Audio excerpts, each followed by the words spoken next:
রাজ্যের শাসক দল সিপিআইএম বরাবরই কেন্দ্রীয় বঞ্চনার গল্প শুনিয়ে বিগত ২৪ বছর ধরে রাজনীতি করছে রাজ্যে, এমনটাই অভিমত রাজনৈতিক মহলের একাংশের।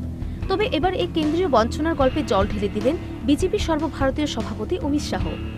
রবিবার কুমারঘাটের প্রকাশ্য জনসমাবেশে তুলে ধরলেন কেন্দ্র থেকে পাঠানো অর্থের খতিয়ান। তিনি বলেন, ইউপিএ সরকারের আমলে রাজ্যকে ৫ বছরে মাত্র ৭,০০০ কোটি টাকা দিয়েছিল তারা। সেই জায়গায় বিজেপি সরকার ৫ বছরে ২৫,৯২৩ কোটি টাকা দেওয়ার সিদ্ধান্ত নিয়েছে। यूपीए की सरकार थी, कम्युनिस्ट उसका समर्थन करते थे।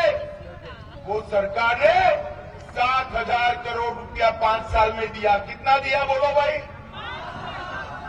नरेंद्र मोदी सरकार ने 5 साल में 25,923 करोड़ रुपया देने का फैसला किया है मित्रों। 25,000 करोड़। যে শিক্ষা ব্যবস্থার ইস্যু তুলে সিপিআইএম বরাবরই কেন্দ্রীয় সরকারের উপর তোপ দাগেন, এই বিষয়ে গোমর ফাঁস করলেন অমিত শাহ। পাশাপাশি রাজ্যের অন্যান্য উন্নয়নমূলক কাজে ব্যয়িত অর্থের হিসেবও তুলে ধরেন তিনি। एक साइंस सिटी बनाई है जिसके माध्यम से त्रिपुरा का युवा ज्ञान और विज्ञान को जान सके, उसके लिए 28 करोड़ रुपया भेजा है। डिग्री कॉलेजों के अपग्रेडेशन के लिए 48 करोड़ रुपया भेजा है।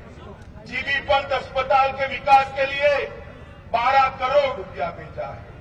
कचरे का संयंत्र लगाने के लिए 6 करोड़ रुपया भेजा है और एयरपोर्ट के विकास के लिए 500 करोड़ रुपया ज्यादा भेजा है। अगरतला में फ्लाईओवर बनाने का काम नरेंद्र मोदी सरकार ने किया है। 3 विद्युत परियोजनाएं नरेंद्र मोदी सरकार ने यहाँ खुली। यहाँ के ट्राइबल की खुशहाली के लिए 200 करोड़ रुपया भेजने का काम नरेंद्र मोदी सरकार ने किया। এই দিনের জনসভা শেষে চপারে করে আগরতলায় ফেরেন তিনি। সেখানে স্বদলীয় এক কর্মীর বাড়িতে মধ্যাহ্নভোজের পর খানিকটা সময় বিজেপি প্রদেশ কার্যালয়ে কাটিয়ে সোজা দিল্লির উদ্দেশ্যে পাড়ি দেন তিনি। Bureau report, news vanguard.